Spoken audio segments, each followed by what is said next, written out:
Eduardo Cerdoch se graduó en Ingeniería Electrónica y realizó el posgrado en Prospección Geofísica de Hidrocarburos. Durante 12 años trabajó en YPF como ingeniero de procesamiento e interpretación de sismografía prospectiva e investigación. Capacitó a profesionales de la gerencia de exploración de YPF. Trabajó 22 años en el control de la producción de hidrocarburos de la Dirección General de Regalías, Gobierno de Mendoza, y fue director de hidrocarburos en la provincia de Mendoza entre el 2012 y el 2013. Ha sido docente de sismología en el Instituto Superior de Exploración Petrolera y también fue director de ese instituto. Como docente de la Facultad Regional Mendoza UTN fue profesor titular de Análisis Matemático 2 desde el 2004 al 2016 y profesor adjunto del 85 al 2004. Profesor titular en Análisis de Señales y Sistemas.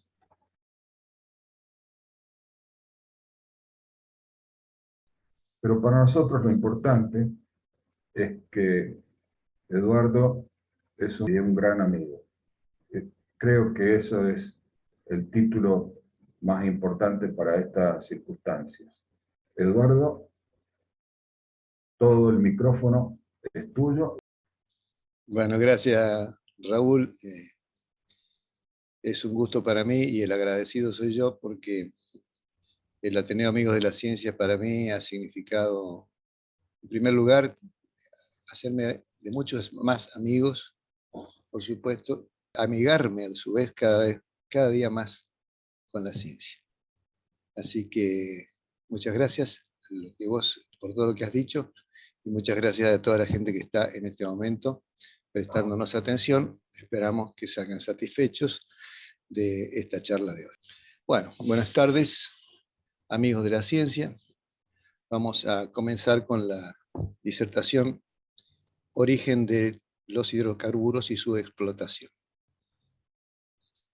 En primer lugar, esperamos que se corra el telón.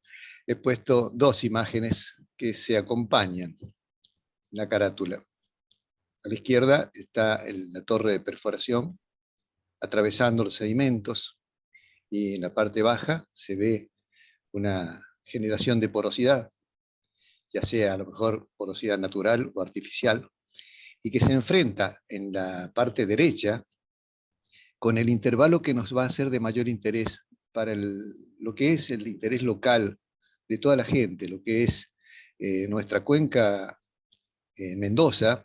En este caso, la secuencia estratigráfica corresponde a la cuenca neuquina, que, como todos saben, corresponde y compromete e involucra también a toda la parte de Malargüe.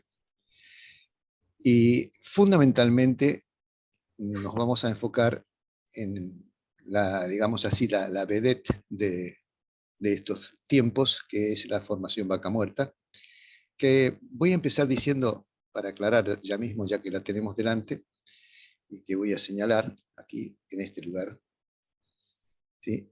No es la única roca generadora o roca madre. Hay otras como la formación Agrio, los Molles, pero la más importante, indudablemente, es Vaca Muerta. Ese es el propósito de la carátula. Y en primer lugar, me corresponde, y aparte me parece oportuno, decir, ante todo, como advertencia preliminar, que lo que priorizamos todos los seres humanos conscientes es el cuidado del ambiente, porque el ambiente nos involucra a todos, desde aquí hasta las antípodas, y nadie puede desconocer que si lo dañamos, vamos a tener los perjuicios a nivel planeta. Por lo tanto, nadie con buen sentido puede estar en contra de las energías renovables, limpias, pero sucede que, como están leyendo ahí, y estoy plenamente convencido de esto, esta deseable meta, ojalá tan pronto, más temprano que tarde, podamos alcanzarla, tenemos que esperar por lo menos 2 décadas o más, y que el esfuerzo debe ser mancomunado no va a servir de mucho que a lo mejor Sudamérica haga el esfuerzo, pero China siga quemando carbón. Pero una vez llegado a esa instancia, creo que el hidrocarburo va a seguir siendo necesario para cubrir otras numerosas necesidades que no involucran su quemado. Por ejemplo, la fabricación de los molinos eólicos. ¿De qué los vamos a hacer si no está acompañando el plástico? Paneles solares para su asentamiento, el asentamiento de la parte activa. Aislantes eléctricos, imagínense un mundo lleno de electricidad por todos lados, porque esa es la fuente a la que apuntamos, y que los aislantes eléctricos no se puedan hacer porque falta plástico.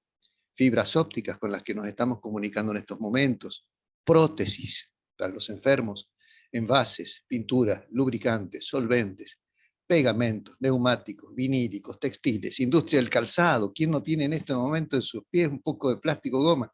Acrílicos, membranas impermeabilizantes, cosméticas, detergentes, jabones, etc. Por lo tanto, el pedido que hago yo es que nos ayuden a transitar y a remar estas 2 décadas o algo más que necesitamos valernos de estas sustancias para poder llegar a tener una energía mucho más sustentable. Ahora sí vamos a empezar, hecha la aclaración, rápidamente dando un pantallazo muy ligero, puesto que este tema de la deriva continental ya ha sido planteado en muchas conferencias del Ateneo, pero necesito para fundamentar lo demás, y por si alguna vez alguien no lo, bueno, alguna persona que no esté aquí que esté presente aquí no lo haya visto, quiero decir, me corrijo, lo voy a decir. En primer lugar, tuvimos antiguamente, hace muchos, como ya 200 millones de años atrás, un continente llamado Pangea, en el sentido de que estaba todo el continente, toda la masa continental estaba unida en una sola. Eso fue al comienzo del Jurásico. Y comenzó a fracturarse, ya vamos a decir por qué y cuáles son las teorías predominantes. Se empezó a fracturar y empezaron a separarse estos fragmentos, que no eran nada menores, por supuesto, que ahora son continentes. Y como se ve en la secuencia, vamos ahí al B, al C, al D, hace 50 millones de años, ya la Tierra tenía esta configuración continental, donde Sudamérica y África todavía estaban un poco más cerca que lo que están ahora, como se ve entre el C y el D, hasta que finalmente, en la actualidad, en la figura inferior derecha, tenemos la configuración continental de la cual nosotros estamos siendo habitantes. Esa deriva continental trajo como consecuencia la separación de las masas continentales, y al separarse se tiene que crear corteza por efusión magmática. Es el caso particular de la dorsal mesoatlántica, que estoy marcando, pero hay otras, por supuesto. En todas las situaciones de separación, como aquí también, hay creación de corteza. Pero así como se crea, se destruye corteza por una cuestión de equilibrio. Y entonces, en el caso que más de cerca nos toca, que es el contacto de la placa de Nazca contra la placa de Sudamérica, hay un esfuerzo compresivo porque chocan, y la placa de Nazca subduce, por debajo, se introduce por debajo de la placa sudamericana, generando, como todos ya están en dominio público, los movimientos sísmicos relevantes y tan destructivos como son los que están en la costa de Chile. Como contrapartida, decíamos hace un momento, la dorsal mesoatlántica, que estamos viendo acá un sector, en donde la separación de las masas continentales y la efusión magmática han creado toda esta corteza suboceánica, que llega casi cerca hasta el Polo Norte. Es muy grande, muy continental.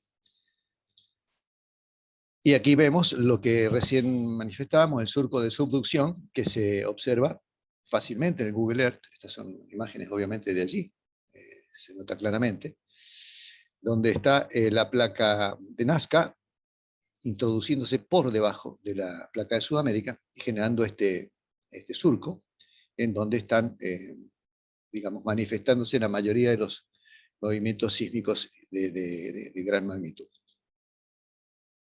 Uno de los hechos más evidentes, o en todo caso las pruebas más evidentes de esta efusión magmática en la parte de la separación que veíamos antes, es la isla de Islandia.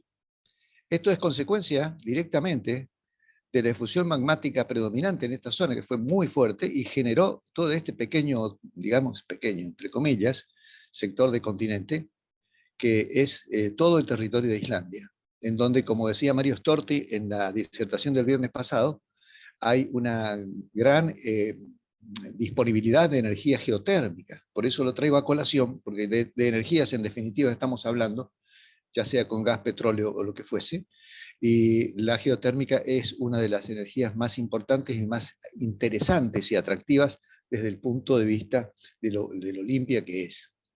Ya vamos a ver que allí justamente tienen lugar fenómenos interesantes, atractivos, y que ponen de manifiesto esta potencial recurso que tenemos al alcance con la manifestación, decía, de los geysers. No solamente se trata de separación y choque, sino que también hay desplazamientos horizontales relativos. Es decir, que las fracturas, en lugar de separarse o de chocar, también se desplazan en sentido horizontal, produciéndose fallas de tipo transformante o de rumbo, como es el caso más severo, digamos así, más evidente y más peligroso, la famosa falla de San Andrés en California, que se está evidenciada aquí con flechas contrapuestas en color amarillo. Bueno, ¿por qué se movieron los continentes?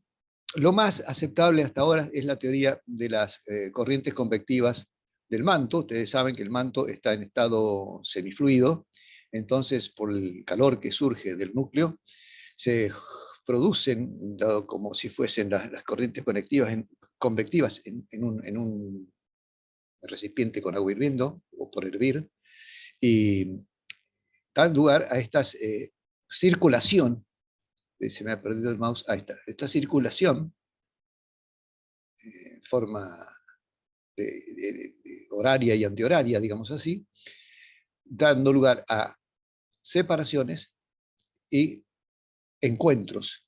Estos tres modelos obedecen. Uno es el modelo a 600 kilómetros de profundidad, el otro modelo es ya a todo el manto, que involucra todo el manto, y el último es el modelo de capa profunda, pero todos estos, en definitiva, coinciden en que el fenómeno más probablemente cierto sea el que empuja las masas continentales que están a la deriva, digamos, como flotando en el manto, son las corrientes convectivas que se producen en el magma.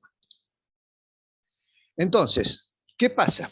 Pasa que el encuentro de placas da lugar a movimientos orogénicos y se observan levantamiento del territorio, se producen cordilleras, serranías.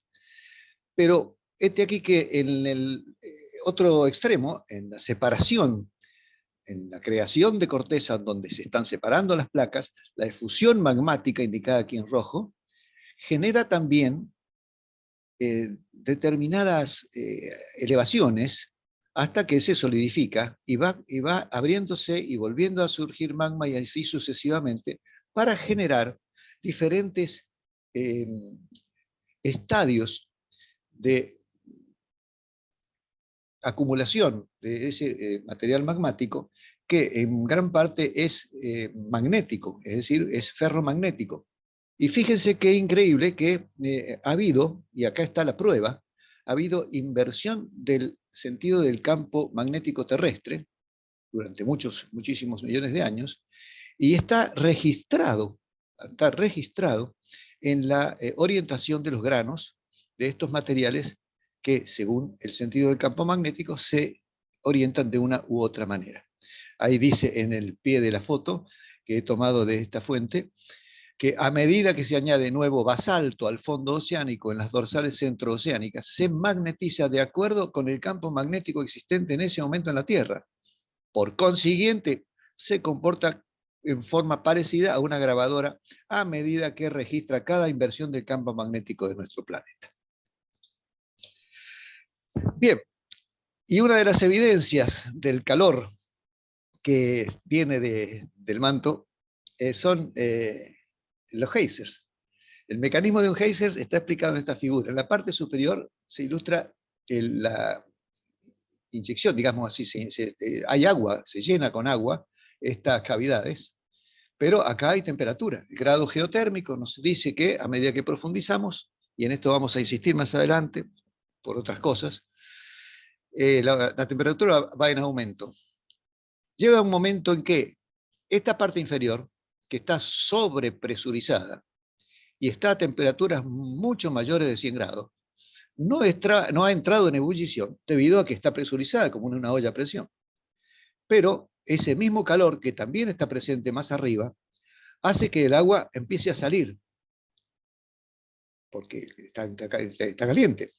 Entonces, a medida que comienza a salir el agua, se despresuriza la parte inferior y entra en ebullición.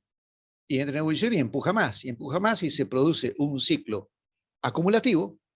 Entonces, finalmente se produce la erupción del geyser. Voy a mostrarles a continuación pequeño video simpático, que es un bien de familia que tengo, porque tengo un hijo itinerante y tuve la oportunidad de filmar un geyser, y bueno, ahí se va a ver el entusiasmo que también le conlleva.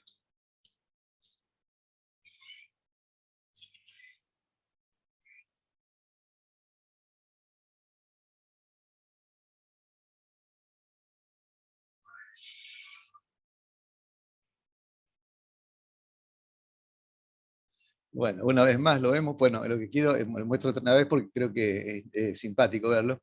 Y no, fíjense ustedes, aprovechen esta vuelta, este replay, digamos, para que vean cómo empieza a moverse el agua. Entonces él advierte, mi hijo menor advierte que ya está por reproducirse la erupción. Ojo, ese pinta bien. Tiene ganas ese de salir.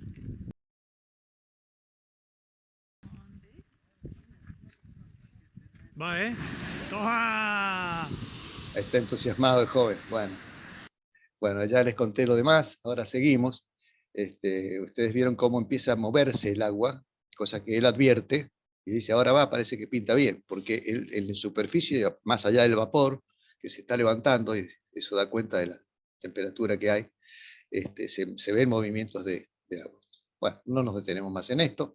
Vamos a ver un poco las eras geológicas.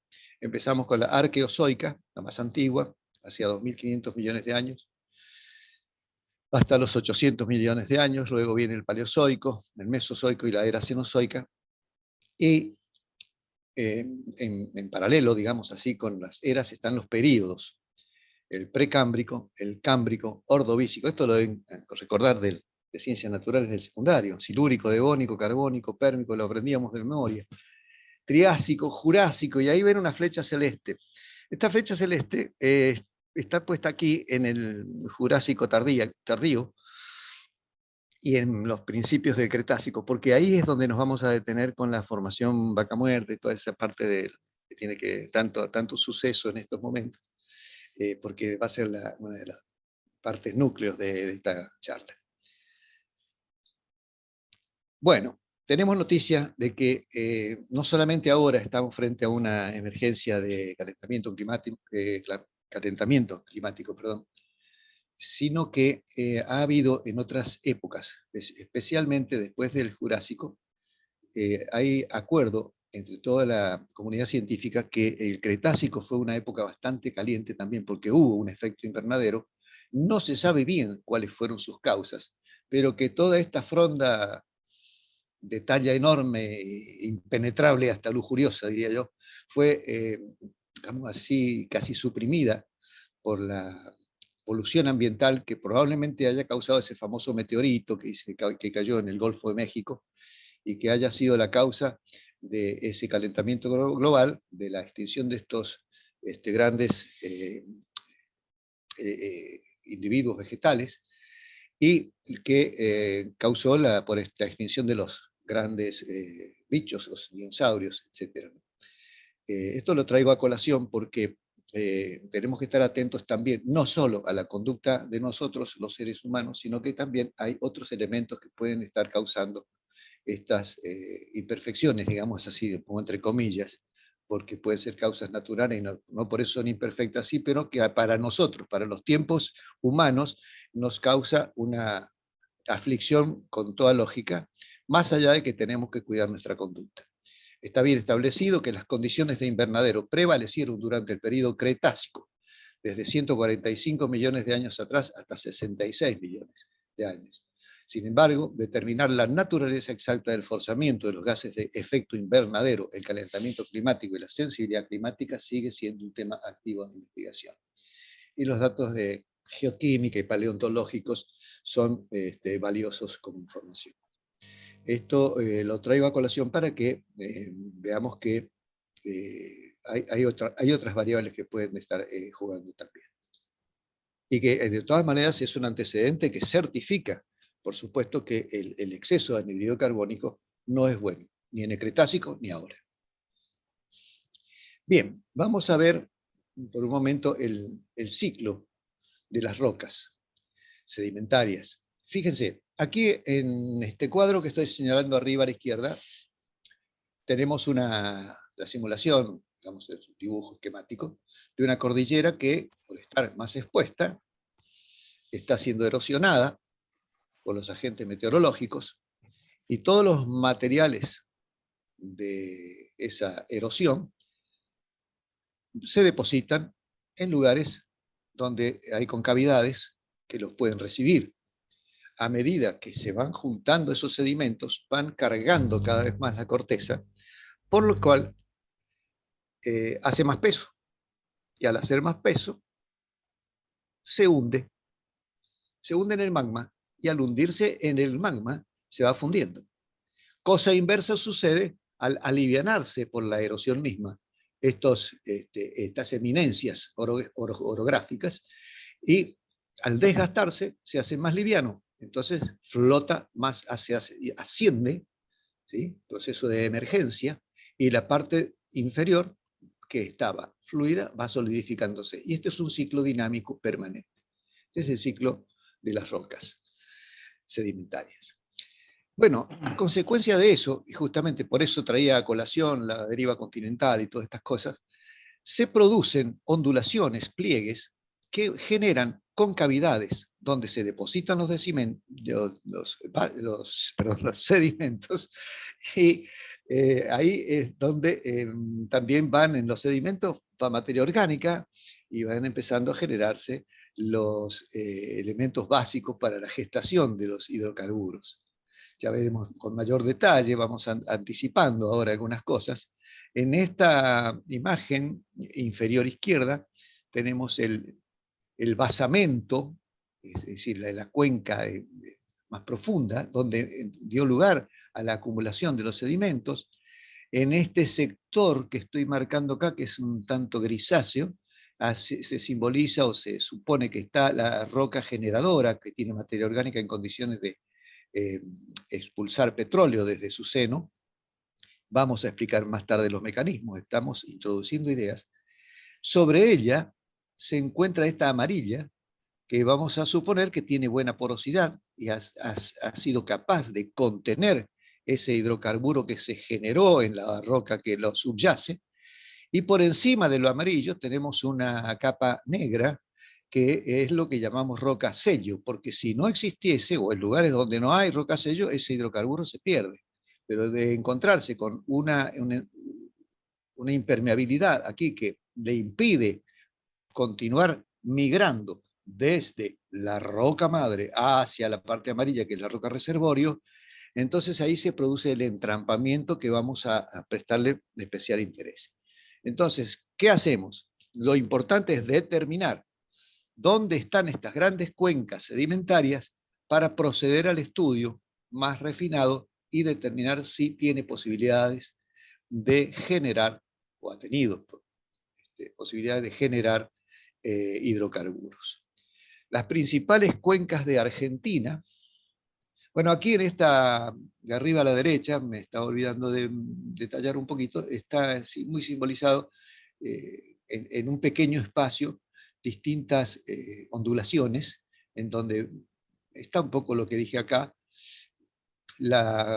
el basamento, bien digo, la roca madre, la migración del petróleo, o del gas y o de gas, hacia los lugares donde quede entrampado, y esos son los lugares que nosotros tratamos de determinar para saber dónde vamos a colocar un pozo. Bueno, yendo así ahora a la figura de abajo a la derecha, vemos las cuencas sedimentarias más importantes de Argentina. La noroeste, la noreste o Chaco Paranaense, la cuenca cuyana, donde estamos sentados ahora, la cuenca neuquina, la cuenca Golfo San Jorge, que tiene su parte también en el mar, y la cuenca austral, que también comparte continente con offshore.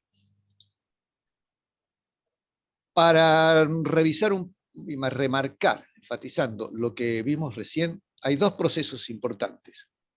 Los continentes son sistemas dinámicos, emergen de y se hunden en el magma. Emergen del magma y se hunden en el magma, como habíamos estado explicando. El proceso de hundimiento se denomina subsidencia y es un proceso de hundimiento vertical de una cuenca sedimentaria como consecuencia del peso de los sedimentos que se van depositando en ella de una manera progresiva. Y como vimos en el ciclo, la otra contraparte es la emergencia, proceso de elevación vertical de la corteza. La erosión retira material, se aliviana la corteza y ésta se levanta. ¿De acuerdo? Entonces, ahora les presento. Aquí a la izquierda, en pequeño, toda la distribución de las cuencas más importantes, cuencas sedimentarias más importantes de Argentina. Y aquí en la derecha lo he puesto en dos mitades para que se vea mejor. Tenemos en rojo, rojo rosado fuerte, la cuenca noroeste, que es productiva. Todas las que están en este color son productivas. Cuenca cuyana, que incluso llega a algunos bolsones de San Juan. Cuenca neuquina, que toma el sur de Mendoza, Malargüe, y gran parte de Neuquén, un poco de La Pampa y Río Negro. En la otra mitad les presento, para mayor claridad, un poco repetida aquí la cuenca neuquina, la cuenca Golfo San Jorge, Comodoro Rivadavia por acá, toda la parte que involucra la parte marina, se puede explotar en plataformas el petróleo y el hidrocarburo offshore, y la cuenca austral también con características similares en ese sentido, que ofrece las dos posibilidades, digamos, nos obliga a meternos en el mar a tratar de aprovechar el petróleo, y por supuesto que en la parte de Malvinas no, ya sabemos todos que no podemos entrar, no sabemos si está produciendo. Y hay otras, como Claromecó, como voy a ir al anterior, a señalar la cuenca de bolsones intermontanos, la de San Luis, la de Mercedes, la de Levalle, la Macachín, la Claromecó, que es muy estudiada, la cuenca del Salado. Y quiero detenerme un minuto más en la cuenca noreste, o Chaco Paranaense. Fíjense la extensión que tiene esta cuenca. Es muy importante señalar que ahí tenemos un problema muy serio para poder explorar esa cuenca. Hay un meláfiro, es decir, una efusión de magma en el sentido horizontal que está creo que tiene unos 400 metros de espesor y no es muy profunda. Entonces nos cubre, nos tapa, nos impide progresar con la sismografía porque hace como un espejo, rebota toda perturbación que hagamos y no nos deja ver, digamos así, entre comillas, qué es lo que hay debajo y cómo está dispuesto.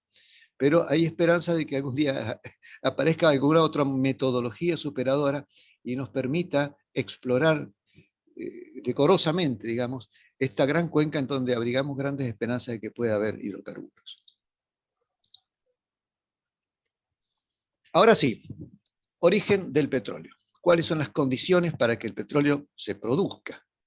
No es lo mismo tener microorganismos u organismos grandes depositados, materia orgánica en general, plantas, algas, es decir, que eso se convierta con los años, con millones de años, en hidrocarburo. Hay todo un proceso que trataré de explicar con algún detalle. Por supuesto, esto es una charla de divulgación, y como la medicina, como la electrónica, el petróleo es todo una gran ciencia de grandes ramas de especialidades, en donde no hay nadie que pueda saberlas todas. ni tiempo para una charla de 1 hora y media. Entonces, vamos a decir y marcar lo más fuerte, lo más fundamental. En particular, son especialmente microorganismos, contrario a lo que se creía antes, que eran grandes cementerios de dinosaurios, todo eso, no es así, no alcanzarían. Son mucho más importantes en potencia los sedimentos marinos de microorganismos como krill, plancton, algas, también, por supuesto, animales mayores, como el caso de conchillas, moluscos, exoesqueletos, hasta de cocodrilos, ¿por qué no?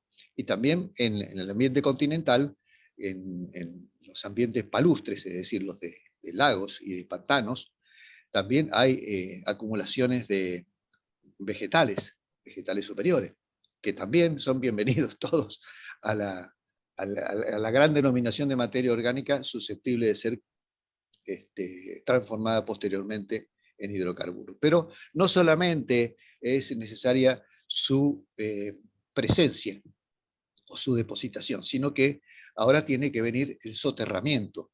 Hay que esperar que venga, o que haya habido, material sedimentario que vaya poniéndose encima de esta materia orgánica y mandándolas más abajo en el proceso de subsidencia y llevándolas a ambientes sin oxígeno, ambientes euxínicos o anaerobios, y dándole la profundidad necesaria para que alcance mayores temperaturas que la temperatura del ambiente, llegándose a temperaturas de 100, 150 grados, y, por supuesto, con todo esto y millones de años para que se produzcan las transformaciones, esas son las condiciones básicas, mínimas, para que haya petróleo, o en general hidrocarburos. Entonces, con una foto un tanto cómica, vamos a desmitificar a los grandes animales, a los dinosaurios, todo eso no es así. En realidad es todo lo contrario, son microorganismos los más importantes para la acumulación, pues son torrentes de microorganismos. Roca generadora. La roca generadora, también se la conoce con el nombre de roca madre, es donde se acumula la materia orgánica original. Ya expliqué el proceso, luego vienen, ¿no es cierto?, todo el soterramiento, la temperatura, y vienen procesos que dejaré para más adelante, explicarlo más en detalle, de cómo va madurando o cómo se va transformando esa materia orgánica original en hidrocarburos. Pero en este gráfico lo que me interesa destacar y que se entienda es lo que antes vimos en pequeño, en chiquitito. Tenemos la roca madre en oscuro, que generalmente son rocas de poca movilidad, o sea que el fluido que contienen tiene un desplazamiento o una movilidad muy baja y es muy dificultosa su extracción directa. Felizmente, por el peso, por la presión litológica que recibe por todos los sedimentos suprayacentes, expulsa una buena cantidad de petróleo, quizás un 30% del total que tiene. Se guarda un 70%, voy anticipando el dato. Pero no es un número constante, por supuesto, a la naturaleza no se le puede poner un número y nada más, es un tentativo, una aproximación, un dato como para tenerlo así aproximadamente. Esa cantidad de petróleo que puede ser, digamos así, exprimida por compresión y logra salir de la roca madre, generalmente son componentes más bien livianos, de cadenas cortas, migran, esa es la palabra, migración, migran hacia rocas con buena porosidad y permeabilidad, es decir, que tienen una buena movilidad, pueden movilizarse allí bien, y si por encima de esa roca porosa y permeable tenemos una roca impermeable que se llama sello, entonces allí el hidrocarburo, si se encuentra con esta forma anticlinal, de plato invertido, no tiene manera de escaparse, queda entrampado. Y ahí empezamos a generar ahora el concepto de trampa de hidrocarburos. Y creo que está bien claro que en la roca madre la movilidad es muy baja y en la roca almacén o roca reservorio la movilidad del fluido es mayor. De ahí que los pozos convencionales, tradicionales, como está en esta torrecita apenas insinuado, tengan mayor facilidad de extraer petróleo de estas zonas que de la roca madre directamente. Entonces, casi repitiendo la figura, vamos a estudiar los tipos de falla. La más anhelada, pero ya creo que están todas descubiertas, es la que llamamos plegamiento anticlinal. Anti opuesto, clinos, inclinación. Tiene inclinaciones opuestas, entonces tenemos esta forma que, como explicaba recién, el petróleo migró desde la roca madre, se le dio por venir acá y quedó atrapado. Esa es una de las trampas más buscadas, pero también quizás sea la más sencilla y más por la envergadura que necesitamos tener para que tenga un contenido atractivo. El yacimiento han sido detectadas, yo diría, prácticamente en su totalidad. Después tenemos otro tipo de acontecimientos geológicos y geofísicos que hacen que el petróleo pueda acumularse. Tal es el caso de las fallas. Cuando el efecto es de tracción, es decir, de separación, de estiramiento, la parte estratificada, la que estaba en el estado inicial que marcó arriba, se rompe en un plano, llamado plano de falla, y uno de los dos segmentos o labios se separan y se dislocan, produciendo un rechazo mayor o menor, pero quedan desenfrentados los estratos. Entonces, si uno de ellos recibió petróleo y se encuentra ahora con que de aquí para allá no puede pasar porque este le tocó que es impermeable, es interesante para la ubicación de un pozo petrolero debido a esta situación, porque si no, podría haber migrado y después haberse dispersado en la inmensidad del continente, o de la cuenca, mejor dicho. El efecto opuesto, que es el compresivo, es el causante de las fallas denominadas fallas inversas, en donde la gran diferencia, si ustedes observan aquí, ponemos un trépano, vemos los estratos una vez, pero si nosotros ponemos un trépano, por ejemplo, aquí, vemos que atravesamos 2 veces el mismo estrato, el color verde. Se llama repetición. Entonces, de cualquier manera, sucede lo mismo. Si este horizonte, supongamos el verde, tuviera petróleo y este celeste fuese impermeable, el petróleo que está acá no puede pasar hacia la derecha y entonces estamos en situación de poder explotar porque el petróleo estaría entrampado si llegó alguna vez. Hay veces que esto se confirma, toda esta situación geométrica se confirma, pero no llegó el petróleo. Si no llegó el petróleo, todo esto va a estar muy bien. La geofísica y la sismografía dijeron que había una falla, la falla estaba y todo, pero el petróleo no llegó. Quiero decir con esto que la verdad final la tiene el trépano cuando viene con petróleo. No hay métodos que digan, sí, esto es petróleo, acá abajo es agua. Muy difícil dilucidar esa situación. Y después tenemos la falla de desgarre o desplazamiento horizontal o transformante o de rumbo, que está esquematizada en esta otra, en donde también hay alguna posibilidad. ¿Por qué? Porque en el sentido horizontal, el material no es uniforme y puede pasar gradualmente de arenas a arcillas, es decir, de un material permeable a otro impermeable y haberse entrampado por un cambio de facies, como se denomina en la jerga de los geólogos. Acá otra figura más que más o menos confirma lo que estaba, digamos, o ratifica, digamos, quiere decir enfatiza lo anterior, salvo que aquí hemos agregado la de rechazo vertical. Aquí tenemos la directa y la inversa, esta directa o normal, la inversa, la de rechazo vertical y las fallas transformantes o desgarre o derrumbe. Muy bien, algunos ejemplos curiosos. Ya no son dibujitos, estos son fallas pequeñas, pero de evidencia. Ustedes si ponen atención cuando van por cordillera, hacia el Valle Grande, o acá en la zona de Potrerillos, Payata, todas estas zonas plegadas, si ponen atención las van a ver. Las van a ver, incluso van a ver estas intrusiones acá que se le llaman diques. Es muy interesante prestarle atención a este tipo de cosas porque Muchas veces, si uno no sabe, pasa desapercibido y dice, ay, mira qué lindo cerro. Pero hay muchas cosas para poder contemplar y disfrutar de la naturaleza. Acá otras un poco más impresionantes. Aquí vemos una forma anticlinal. Aquí vemos una zona bien plegada. Otra.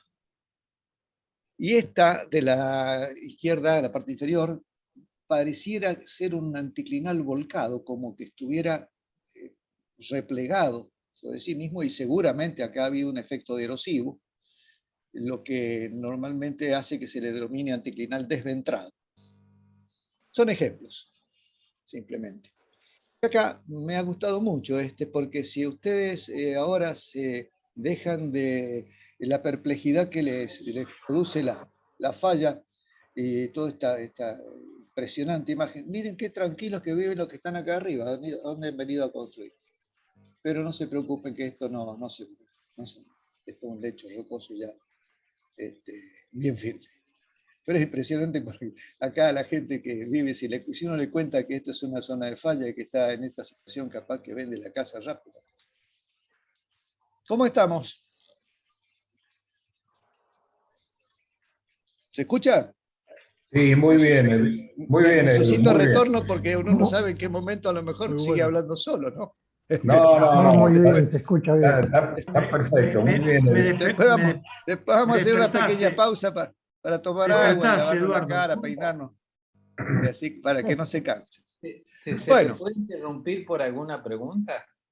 Voy a hacer una pausa a los 40 minutos. Por supuesto que si Ah. la pregunta es muy urgente, sí, con todo gusto. No. Nada, acá no rechazamos nada. Si está la pregunta urgente, con todo gusto. No es pregunta. No hay. Hace tantos millones de años que está abajo que Claro, que ahora cualquier apuro de media hora no es nada, ¿no es cierto? no significa nada. Salvo que uno llegue con un infarto al hospital, pero Dios no quiera. Ahí sí que los minutos cuentan. Sí. Bueno, en la parte inferior de la pantalla tenemos esquematizado la explotación offshore y en continente. Y en la parte derecha, la posibilidad de ir hasta un yacimiento con hidrocarburo líquido. Y aquí, al lado de las esferas, no sé si alcanzan a ver bien, está esquematizada la posibilidad de ir a una campana de gas y almacenarlo para su posterior tratamiento, que allá quizás, si hay tiempo, alcanzaremos a conversar. ¿Cómo sabemos cómo está configurado el subsuelo? A mí me dicen un día, toma, te voy a dar esta área para que busques petróleo. Y yo llego al campo y me encuentro con un llano o con a lo mejor algunos cerros por ahí, pero yo, ¿dónde pongo el pozo para saber si le voy a pegar justo a un anticlinal o a un plano de falla? ¿Cómo se puede hacer visible lo que es invisible a los ojos? Vamos a parafrasear a Antoine de Saint-Exupéry. Bueno, existen distintos métodos, unos mejores, otros no tanto, pero son todos complementarios. Es justo destacar, antes de hablar del método sismográfico, que es el más eficaz, también el más caro, de los métodos gravimétricos, magnetométricos y geoeléctricos. Con esto estoy queriendo decir que no hay un solo método de exploración. En primer lugar, la geología de superficie, que nos orienta en dónde pueden estar aflorando y en todo caso con qué ángulo, y después ir a buscar a esos lugares haciendo un mapa tentativo de profundidades o cortes geológicos primarios para saber en qué zonas conviene enfatizar o poner el acento de la exploración de superficie. El método sismográfico es el que mejor resultados ha dado hasta ahora y consiste en, como se ve en la figura, una emisión de energía, ya sea con explosivo o con este camión que vemos acá, ya lo vamos a ver en detalle. En definitiva, perturbar el terreno en forma mecánica de una manera suficientemente potente como para que toda esa vibración viaje en forma de ondas hasta las profundidades y vaya rebotando, reflejándose en las distintas discontinuidades para brindar la información que se recoge en estos receptores denominados geófonos, en similitud como si fuera un micrófono, pero esto como escucha la Tierra se llama geófonos, y se graban en el camión registrador, que es todo un sistema electrónico de grabación muy importante, interesante, y toda una ingeniería ahí detrás. Acá tenemos estos, bueno, el explosivo ya está un poco fuera de uso porque es contaminante, porque, bueno, estos se usan donde no tiene acceso el camión, donde el camión vibrador no puede pasar, son zonas demasiado escarpadas, entonces, bueno, ahí no hay más remedio que usar explosivo a 20 metros de profundidad. Y si la máquina que perfora no puede llegar, bueno, hay perturbaciones mecánicas de otra clase, como martillo mecánico o pegas de explosivo, es decir, un explosivo como si fuera una masilla que se adhiere en la roca y se hace detonar con un detonador. Pero eso es lo menos frecuente. Lo más frecuente para exploraciones de gran envergadura, de mucha extensión, se usan los Vibro 6 o camiones vibradores, que como ustedes ven acá tienen una plancha que se baja hasta que toca el terreno, incluso empuja hacia abajo para soliviar el camión sin que las ruedas alcancen a despegarse, pero casi soportando todo el peso del camión. ¿Por qué? Porque este camión pesa nada más que 40 toneladas y trabajan 4 camiones de estos en simultáneo. Por supuesto que lo que hacen tienen que hacerlo muy a la vez. ¿Qué quiere decir esto? Que lo van a hacer en fase rigurosa. Para eso hay pruebas de similaridad que se hacen en campo para registrar y chequear cada tanto, y casi yo diría cotidianamente, si los 4 camiones que reciben la misma señal que parte del sismógrafo y que comanda estas planchas, lo hagan los 4 camiones en simultáneo para poder sumar sus energías que inyectan al terreno.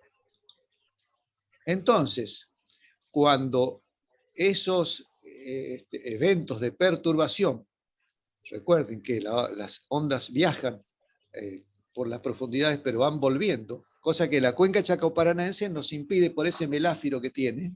Es una zona muy dura, basáltica, en donde toda esta sismicidad rebota. Tiene casi un 90% de reflectividad, y el 10% que pasa cuando trae información de abajo, cuando vuelve, se vuelve a encontrar con el meláfiro, y el 90% de ese 10 al final no deja nada y no nos deja ver nada en superficie. Ese es el gran problema que tiene Cuenca Chaco-Paranaense. Pero en situaciones más normales, nos encontramos que una vez que se han procesado estos datos obtenidos en campo, y que detrás de todo ese procesamiento hay toda una ingeniería, diría en particular, llegamos a la generación de lo que llamamos sección sísmica o sección sismográfica 2D, que es lo que estamos viendo acá, en donde aquí claramente se ha detectado un graben, un escalonamiento, como se ve acá en esta parte. El intérprete ya ha marcado con estas líneas de trazo, bueno, estas líneas de color, las distintas zonas de falla y el interés que por supuesto está detrás de todo esto. Algunos ejemplos más. Fíjense acá a la izquierda tenemos una forma anticlinal que a su vez, pero que está rota. Acá está el estrato y acá está su continuidad, que antes estaban en concordancia, pero ahora no, ahora discrepan. Fíjense con qué nitidez se puede observar lo que era invisible. Y a la derecha un acontecimiento sumamente importante e interesante en las determinaciones geofísicas de las formas que hay en el subsuelo, es el domo de sal. La sal tiene una gran capacidad de intruir y tiene una gran fuerza para meterse entre estratos, como cualquier intruso entraría forzando las rejas de la ventana. De esa manera interrumpe la secuencia, y lo que hubiese de hidrocarburos, supongamos en esta línea, cuando llega a este tope, no puede pasar. Y estamos otra vez contando el mismo cuento. No puede progresar en su avance y queda entrampado. Entonces, estos acontecimientos, a esto se les da mucha importancia, porque estas locaciones adyacentes al domo nos proporcionan la probabilidad alta de encontrar petróleo. ¿Por qué lo digo así? Porque nunca es seguro. Hasta que no viene el trépano con petróleo, muchachos, es como cuando ustedes le dicen, le vamos a pagar, pero hasta que no ven la plata en la mano, todo es promesa. Acá tenemos otras. Fíjense esta qué interesante, que la inclinación que tienen acá los estratos en la parte media y baja no es igual a la que tiende a acompañar también en forma anticlinal, pero menos acentuada. Esto se denomina discordancia en términos geológicos, y también en las discordancias, en esta zona que estoy marcando, donde este estrato está llegando y topa con este otro que está discordante, también puede ser motivo de una acumulación de petróleo. O sea, no solo la forma anticlinal, que ya de por sí está dicho de hace rato, es interesante, sino que en estas pinch out, como se suele denominar, cuando un estrato avanza, digamos, en ascenso y termina acuñándose contra un plano discordante, son también otros lugares atractivos para la introducción de un pozo. Porque si no tuviéramos estas herramientas y vamos a ciegas por el llano, digamos así, de un área asignada, no sabemos dónde vamos a gastar 4 millones de dólares término medio, que es un pozo, lo que cuesta un pozo de 1.500 metros de profundidad. Y a la derecha otro ejemplo, otro graben.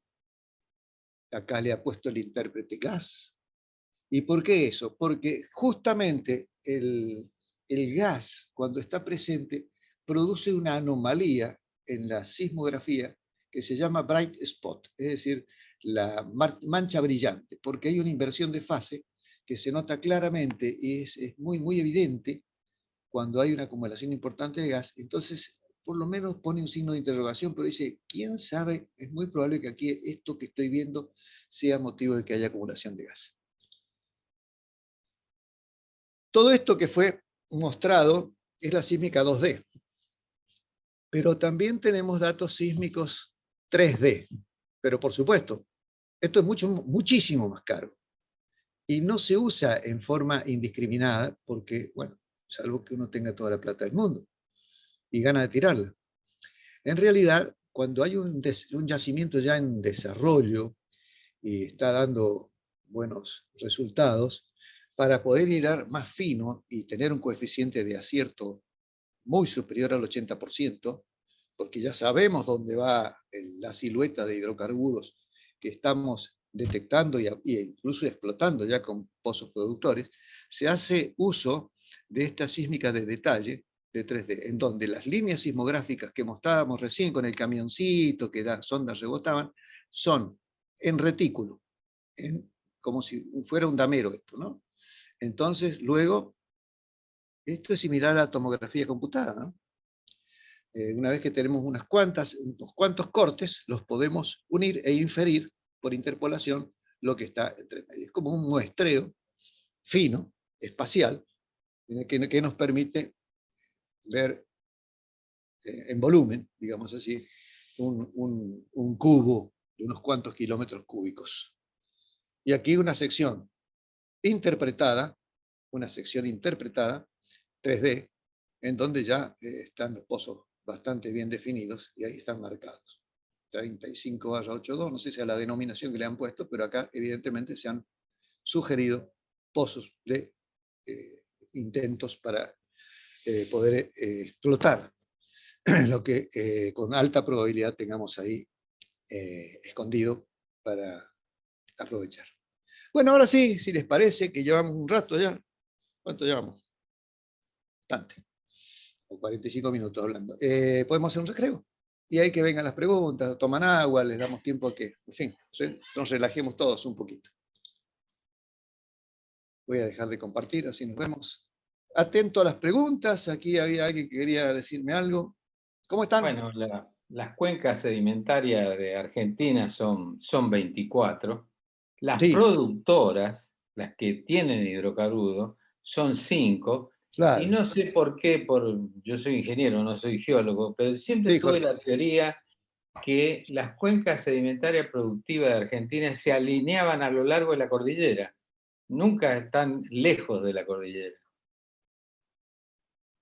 Bueno, Hola. eso no depende tanto de que, si bien es cierto que la cordillera ofrece mayores probabilidades de Son que las hayan cuencas que tienen, cuencos. Sí, que tienen producción. sí, Ahora, sí. en la Chaco Paranaense, que es la más grande y ojalá, pero pareciera como que no, si bien la sísmica ha sido muy dificultosa por lo que usted mencionó, la realidad que es eso, han hecho unos cuantos pozos Sí, de exploración y nunca se documentó hidrocarburos. no, no, por supuesto. Es la expectativa, digamos así, positiva que uno vuelca cuando dice, bueno, acá tenemos algo que nos está tapando los ojos, que es ese meláfiro maldito, Sí, pero sí. no tenemos tampoco la palabra sellada, ni en favor ni en contra. Si Ahora bien se sí. han hecho intentos, redondeo con esto, se han hecho intentos exploratorios, no son lo suficientemente numerosos por cuestiones económicas No. como para desterrar por completo las expectativas. Por supuesto, es como la sísmica que usted mencionaba de la sísmica 3D. Yo tuve oportunidad de perfilar algún pozo, yo hace años fui ingeniero de perfilaje, en la zona de Córdoba, y Sí, si bien las arenas eran, si hubiésemos tenido petróleo ahí, Argentina no estaba donde estábamos y no estaríamos como Arabia, ¿no? Pues son una arena 27-30% porosidad, y unos espesores de 20-30 metros, ¿no? Una cosa que en los yacimientos por lo menos yo no lo vi nunca. está bien, sí. Yo acepto y agradezco todo este tipo de aportes que me estás brindando, Jorge, pero no me animaría, no me aventuraría a decir que si no estoy al lado de una cordillera no voy a tener petróleo, porque es Ah, no, poco, es un poco demasiado, creo, no, asegurar algo de esa siempre hay que naturaleza. buscar. Piensen Claro, que también hicieron algún pozo en la cuenca del Salado, en offshore, se sí, hicieron sí, pozos. sí, sí. Y donde no ha habido accidentes, pero también hay que tener en cuenta las famosas trampas estratigráficas, que Sí. si bien yo confieso haberme equivocado al decir un día, allá en Chachahuén está, yo vi la sección sísmica, era toda plana, totalmente horizontal. Digo, acá no va a haber nada. Y sin embargo, Hay. Chachahuén hoy está produciendo muchísimo porque hay Chachahuén trampa produce. estratigráfica. Sí, y bueno, y Chachahuén si vos produce. verás la sección sísmica de esa zona, es tan tranquila que dan ganas de dormir la siesta. Y sin embargo, ¿qué pasa? Que hay cambios laterales, cambio de facies, cuidado con eso, que es un tema interesantísimo y muy importante, no se puede soslayar, que es el que en definitiva es el motivo de que hay acumulaciones de petróleo. Y sin embargo no Claro. está plegado. Y está bastante No, más lejos de la cordillera. lo que es totalmente distinta una sísmica 2D a una sísmica al detalle de una sísmica 3D. Porque Claro. ¿cuántos pozos se mal ubicaron por problemas de falta de información, ¿no? Sí, Sísmica. claro, es que esa falta de información es porque es muchísimo más cara la 3D. Entonces Claro, la por supuesto. empresa dice, bueno, voy a ver con lo que hay, qué puedo hacer Esa es reprocesos, puedo hacer una serie la de cosas hasta 3D que al la último, fijan ya en el yacimiento, por lo general, ¿no? claro, cuando ya no le queda otra, va y hace la sísmica 3D. Sí, Porque por el gerente de la compañía le pregunta, ¿y cuánto cuesta esto? A vos te debe es- haber pasado, siempre es así. seguro. Bueno, muy bien. Gracias. Y No, muchas también gracias a vos, porque esto ya anima a la se, gente a preguntar, así que no ya se solamente aporta engancha, ya están enganchados el perfilaje, el pozo, la información del pozo con la sísmica a través de los BSP, todas esas de los cosas. BSP, sí, sí, a mí me tocó hacer algunos BSP y bueno, no estuve en perfilaje de que vos sí tenés evidentemente alta experiencia, pero sí en perfil sísmico vertical tuve que ir a inspeccionar algunos. Y Sí, bueno, todo suma, todo suma. Incluso Bueno, acá todo lo que Jorge, charlemos, todo lo que pueda aportar cada uno, es bienvenido porque en el intercambio está el aprendizaje. Así que gracias, por Jorge. supuesto. Gracias Jorge por toda su Castillo explicación. no ha participado nunca y es bienvenido a esta primera reunión de él y me gustaría, si puede, presentarse en sociedad porque no hemos visto nada más que el nombre y no hemos visto, no sé si abrió el video, pero Jorge, sería bueno que te veamos y que te conozcan todos los amigos del Ateneo. Ah, sí, no, mirá, no me veo mirar ni el detalle, que no estoy. Ahí estoy, ¿no? Hola, mucho gusto. Bueno, ahora Bueno, sí, encantado.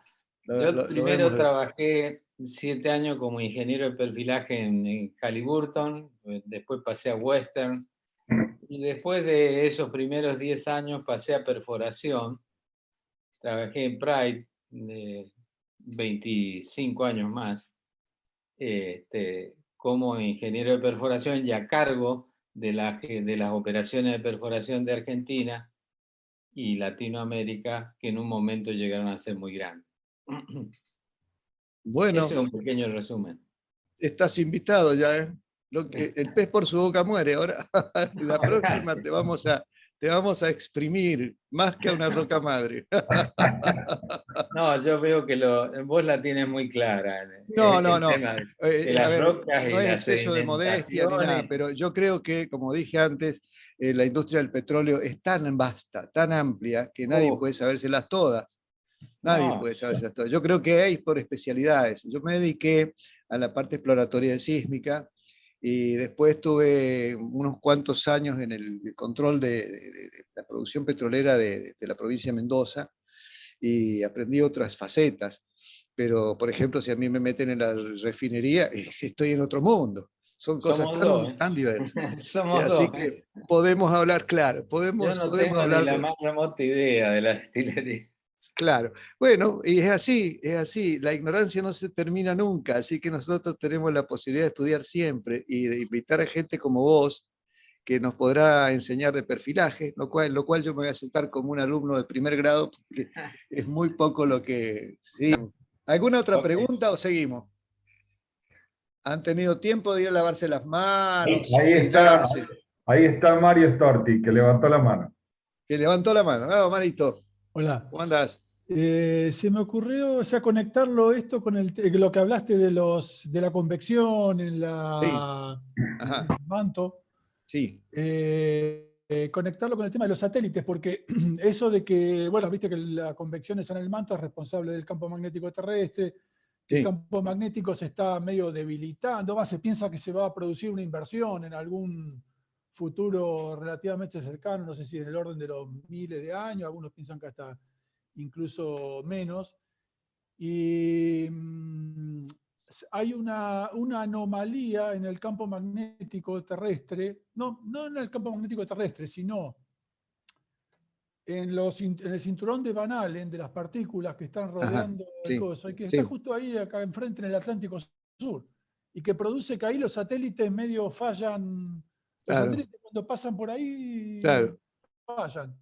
y sí. O hay una gran probabilidad de que fallen, digamos. Y Nada, bueno, son anomalías, así como hay anomalías geológicas, hay anomalías gravimétricas y magnéticas, y también seguramente las que vos te estás señalando. Guillermo Pensado, adelante.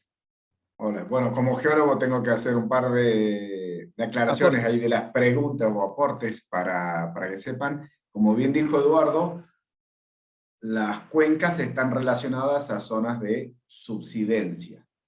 Entonces, una de las zonas comunes de subsidencia es lo que llamamos el retroarco. Por atrás de los arcos volcánicos, las zonas de subsidencia, por reacción a la compresión en cordillera, tenemos una extensión en la zona de retroarco, que esa extensión termina siendo una zona de subsidencia para formación de cuencas. Esas son todas las cuencas a lo largo de la cordillera. Claro. Pero hay otras zonas de extensión, como es las aperturas de centrales dorsal oceánicas. Y por ejemplo, la cuenca del Golfo San Jorge está relacionada, y la Fueguina están relacionadas con la apertura del Atlántico, Claro. en la quebradura de Gondwana. Cuando se va a romper la placa tectónica, normalmente se rompe como en forma tres grandes fallas, donde una finalmente va a ser la dorsal oceánica y la otra son aulacógenos, como grandes cuencas que se abren y después que se abren y después colapsan, quedan así. Bueno, eso es la cuenca del Golfo. Entonces, hay Claro. zonas de extensión y subsidencia pegado a la zona a la cordillera, pero también en el otro extremo de la placa, en la zona de extensión. Y respecto a los campos magnéticos, ya que iba a hablar de primero, ¿verdad? Dale. Esto de conocer cómo va creciendo la placa oceánica desde una dorsal oceánica, se entendió a partir del estudio de las inversiones de magnético en el tiempo. Cuando uno hace una perforación en los basaltos de un fondo oceánico, uno puede ir viendo cómo el campo magnético a lo largo del tiempo fue variando. Entonces los minerales ferromagnesianos están en un sector mirando hacia un lado, en el otro mirando hacia el otro lado. Se puede calcular ese campo magnético, qué dirección tenía, y eso termina siendo como si fueran los anillos de un árbol, pero en vertical en este caso. Claro. Y uno puede saber Sí. cómo en el tiempo fueron creciendo esas dorsales. Eso nomás solo como aporte geológico. Gracias, Guillermo. Sí, bueno, eso aclara un poco más también, porque es muy, muy buen ejemplo la zona del Golfo San Jorge, que no está ligada a un plegamiento severo o evidente, sino que seguramente hay formas de anticlinales, hay formas de fallas, pero no están necesariamente al lado de una cordillera. Bueno, todo Es que esto en ese siempre- caso, perdóname Eduardo, solo para aclararlo, sí tienen deformación, pero porque después vienen los Andes. por eso Pero digo, claro, en definitiva es está consecuencia. afectado, claro, es posterior. La deformación Claro. andina afecta a la cuenca previa. Y la Sí, sí, termina sí, plegando y formando las formas que nos interesa para explorar. Pero la cuenca Claro. originalmente, si todos conocen el Rift de África, esa gran falla que hay en el oeste de África, esa es una zona actual de apertura. Y no hay, Claro, por no eso hay yo subsidencia cercana. como muchas veces se habló de la tectónica de placas aquí, me pareció que era imprescindible volver a ponerla, aunque sea un poquitito, porque justamente de esto que estamos hablando, de la dorsal oceánica y todo eso, hace que se necesite tener a mano, por lo menos en la memoria más cercana, estos conceptos. Ahí veo que alguien más levantó la mano, no sé si... Adolfo Anunciata levantó la mano. Adolfo. Eduardo, te quería preguntar, ¿esos ciclos de subsidencia y emergencia se miden en cientos de miles de años? ¿Qué tipo de relación temporal sacas de ahí? No, es un proceso dinámico permanente, por lo que tengo entendido. Guillermo me va a corregir seguramente o me va a ratificar. Es un proceso permanente. No es que sea un ciclo y después tengamos que esperar para que venga otro ciclo. Posiblemente hayan épocas en las que la erosión mermó, o a lo mejor fue muy brusca, como por ejemplo la cuenca cuyana, tiene un hiato. La cuenca cuyana no tiene Cretácico, es la cuenca Triásica, le falta el Jurásico y el Cretácico. Es así, Guillermo, ¿no? Sí, eso, la Tierra es dinámica y sigue siendo Es dinámica. dinámica. Nosotros en Mendoza lo sabemos muy bien. Hay zonas más estables, que es lo que nosotros llamamos los cratones, como el cratón brasiliano, el canadiense, el escudo canádico, el escudo, que son como grandes, antiguos, muy antiguos continentes que ya permanecen estables desde hace 2.000 millones de años.